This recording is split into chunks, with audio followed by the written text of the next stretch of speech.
চাঁপাইনবাবগঞ্জের নাচুলে বাংলা বর্ষবরণ উৎসব ১৪৩১ পয়লা বৈশাখ উদযাপন উপলক্ষে সকাল ৯টার সময় পরিষদ চত্বর থেকে একটি বর্ণাঢ্য মঙ্গল শোভাযাত্রা বের হয়ে পৌর এলাকার গুরুত্বপূর্ণ সড়ক প্রদক্ষিণ করে একই জায়গায় মিলিত হয়। সকাল ১০টার সময় পহেলা বৈশাখের আলোচনা সভা, সাংস্কৃতিক অনুষ্ঠান, জাতীয় সঙ্গীত, এসো হে বৈশাখ এসো এর মধ্য দিয়ে দিনব্যাপী শুরু হয় সাংস্কৃতিক অনুষ্ঠান। এ সময় উপজেলা নির্বাহী অফিসার নীলুফার সরকার, উপজেলা পরিষদের সাবেক চেয়ারম্যান আব্দুল কাদের, সহকারী কমিশনার ভূমি সবুজ হাসান, ভাইস চেয়ারম্যান মশিউর রহমান বাবু, মহিলা ভাইস চেয়ারম্যান জান্নাতুল নাইম মুন্নি, থানার অফিসার ইনচার্জ তারিকুর রহমান সরকার সহ উপজেলা প্রশাসনের বিভিন্ন কর্মকর্তা কর্মচারী ও বিভিন্ন শিক্ষা প্রতিষ্ঠানের শিক্ষক শিক্ষার্থীরা উপস্থিত ছিলেন।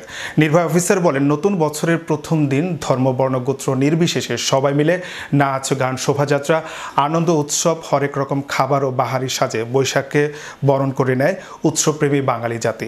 নতুন বছরে যাত্রাপালা, পুতুল নাচ, লোকসঙ্গীত, গ্রামীণ খেলাধুলা ও মেলা সহ নানাবিধ বর্ণিল আয়োজন মানুষের মাঝে ছড়িয়ে দেয় আনন্দ ও সম্প্রীতির নতুন বার্তা।